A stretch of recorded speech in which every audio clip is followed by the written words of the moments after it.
بتا دی ہے سارا وہ ہے کہ لائحہ عمل بنائیں گے اس کے اوپر، اس سے پہلے میٹنگ کریں گے، اس کے بعد ایک قرارداد پاس کریں گے، وہاں پر آگے کے لیے ایک لائحہ عمل دیں گے کہ ہمیں جو فائنل کال دینی ہے.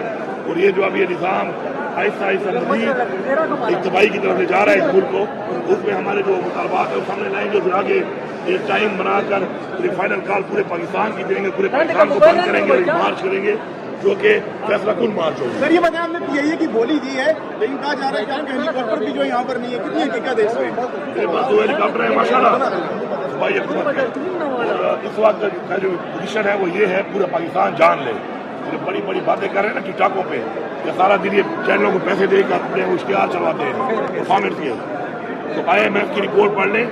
الحمدللہ اس صوبے نے اپنا ٹارگیٹ آئی ایم ایف کا اچیو کیا ہے اور باقی سب نے ایک نے بھی اچیو نہیں کیا، اور یہ سارے خسارے میں جا رہے ہیں. الحمدللہ یہ صوبہ اس وقت سرپلس ہے، ہمارے پاس سرپلس اماؤنٹ پڑی ہوئی ہے، ہم ایک سرپلس صوبہ ہیں، باقی سارے صوبے نیچے جا رہے ہیں.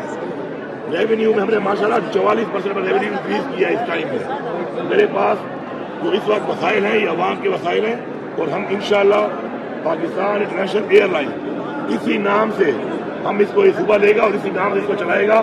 ہم پاکستان کے نام کو کوڑی کے داموں ان لوگوں کو بیچنے نہیں دیں گے، اور یہ اس کو بیچ نہیں رہے، یہ اس کو انڈائریکٹلی خود خرید رہے ہیں. شکر ہے قوم کے سامنے آ گیا ہے کہ نیت کیا تھی کہ وہاں پہ سستے داموں بیچ کے خود ہی خریدار بنے ہوئے تھے. تو میں ایسا بالکل نہیں ہونے دوں گا، اور میں آپ کو یہی بتا رہا ہوں کہ بڈ میں جہاں تک بھی جانا پڑا ہم جائیں گے. ہم اس کو اپنا سرکاری جو ہمارا پاکستان انٹرنیشنل ایئر لائن کو سرکاری ہی رکھیں گے، نام بھی یہی رکھیں گے، اور انشاءاللہ صوبے کی ساری عوام ساتھ ٹھہری ہے. مجھے میسج آ رہے ہیں میرے صوبے کے وسیع لوگوں کے کہ ہم چندہ ڈالیں گے لیکن یہ ایئر لائن ان خبیصوں کو نہیں خریدنے دینی، ہم نہیں خریدنی ہے انشاءاللہ. سر یہ بتائیں احتجاج کا کیا پلان ہے؟ سر یہ پہلے ہی میں بتا دیا سر.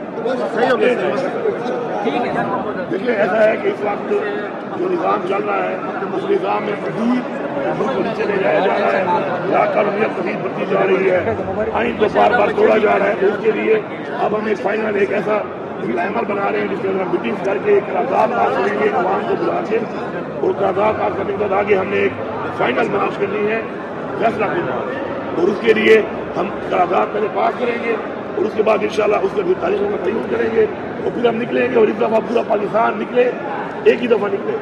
اور جان چھوڑاؤ یار، یہ کیا ہے طرح کے اس طرح کی زندگی کا فائدہ ہے کوئی؟ نہیں اس ملک پہ قانون بچا ہے، نہیں اس ملک پہ کوئی آئین بچا ہے. لا قانونیت وسطائی ہے، اس کے بعد ملک کو ڈبوئی جائے جا رہے ہیں. ملک کی معیشت کا کبڑا نکال دیا ہے، روزگار نہیں ہے، بجلی اتنی مہنگی ہے لوگ بل نہیں دے سکتے، بجلی مل بھی نہیں رہی، گیس اتنی مہنگی ہے اوپر سے مل بھی نہیں رہی. یہ وفاقی حکومت جو بیٹھی ہوئی ہے، جو ان کے ادارے ہیں سب کو بیچی جا رہے ہیں، اور وہاں پہ ایک بوجھ ڈالا ہوا ہے. تو ایسے حالات میں اگر قوم نہیں نکلتی تو میرے خیال ہے کہ قوم غلام بن جائے گی.